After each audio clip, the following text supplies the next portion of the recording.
Assalamu alaikum guys, today I'll be teaching you or trying to teach you the format of note making. Before I start that, I want you to understand why learn the skill of note making. Note making can be used to compress a large piece of information into a brief, organized and summarized manner. Now why compress a large piece of information into a shorter version? So that it can be referred while making debates, lectures or summaries. Format of note making. So the first thing you have to write down is a title, and finding a title is no big deal. Usually the first paragraph consists of introduction, and when you go through the first line, you will easily find a suitable title. Now for you to easily understand, let's say the article is about technology. So what's a good title for technology? Maybe is technology changing the world? And boom, I got 1 mark. Now the next step is to find a point. And to find a point, you just have to go through the second paragraph and get an idea what it is about.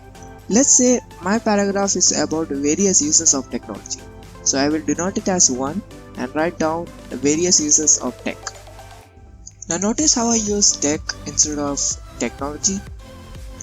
It is so that I can shorten the notes that I am making, and also because it gives 1 mark for using symbols and abbreviations in the exam, which I'll get into in a moment. Great. So now you found a title and a point for your note. Now next is to find a sub point for the points you have written. So the first point that I have written is various uses of technology. It can be the sub points to it. Now a sub point can be easily found by examining the paragraph further and breaking the points into smaller individual points. Now you can write up to how many sub points you want, but I would strongly recommend you that you at least use 2 sub points per point.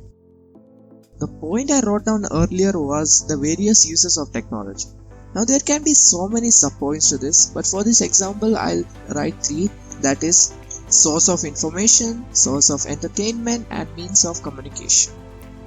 Now the subpoints means of communication can be broken down into more individual points which can be called sub-points. The subpoint to various modes of communication can be email, instant messages, video calls, so on and so forth.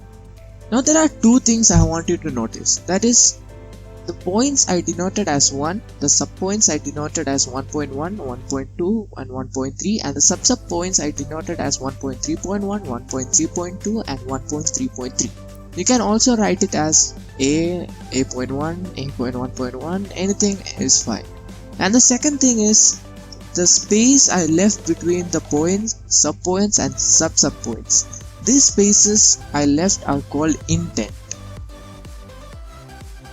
Now you can use the same method and find the second point, the subpoints to it, third point and subpoints to it. I would recommend you to do at least 3 points as it gives 3 marks in total. So that is 1 plus 3, 4 marks you already got, and the rest 1 mark is from abbreviations and symbols used. Now the last step is to make a column for writing down the abbreviations and symbols used, and it carries 1 mark. So in total 5 marks for note making. Now from this note you can easily make a summary by just adding the points together and making into a single paragraph, and there you go, summary for 3 marks. Now this is a good time to pause my video here, take a look at the format, maybe take a note of my note or just remember the points. Thanks for watching my video. Don't forget to leave a like if it helped, and please leave a comment on how I can make these type of contents better.